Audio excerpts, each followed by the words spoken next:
মরশুম শেষ হলেও আমপ্রেমীরা পুজো মণ্ডপে এলেই দেখা পাবেন মালদার সুস্বাদু রকমারি আমের। এই পুজো মণ্ডপের একপাশে বসবে আমের বাজার, যেখানে দর্শনার্থীরা নিজেদের পছন্দ মতো সস্তায় আম কিনতে পারবেন। এবারে আমের কথা থিম করে দুর্গাপূজার চমক দিতে চলেছে মালদার ইংরেজবাজার পুরসভার 10 নম্বর ওয়ার্ডের পুরাটুলি জুবলি রোড সংলগ্ন এলাকার নাটমন্দির হংস গিরিলেনের সার্বজনীন দুর্গাপুজো উৎসব কমিটি। ইতিমধ্যে মণ্ডপে জোর কদমে চলছে সাজসজ্জার কাজ।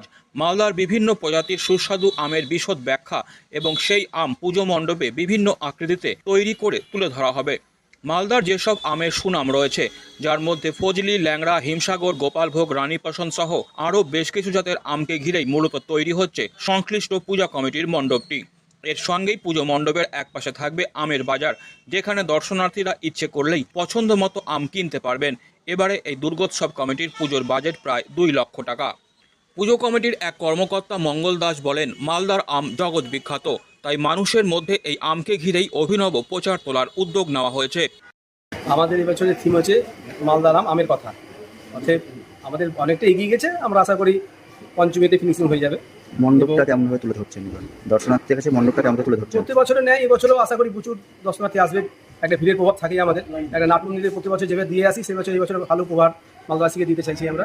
এবং যে মালদার যে আমটা সেটা তুলে ধরা হয়েছে এবং আশা করি অনেক তীর্থযাত্রী আমরা আসবে। এটা মালদার যে সমস্ত বিখ্যাত আম আছে সম্পূর্ণ সামনে ধরে ন্যাংরা আছে, ফজলি আছে, আপনার হচ্ছে লখনৌ আছে, যে ধরনের সব আমের সব আমেরই তুলে ধরা হয়, সব আমকে ধরে এবং সব আমেরই ইতিহাস লেখা থাকে। বাজার, এই আম বাজারে কি আম বিক্রি হবে? হ্যাঁ, ওখানে আপনার হচ্ছে সব রকম আম ডালিতে থাকবে, আমের একটা বাজারও থাকবে এবং আম সব বিক্রি হবে এবং ক্রেতারাও কিনবে।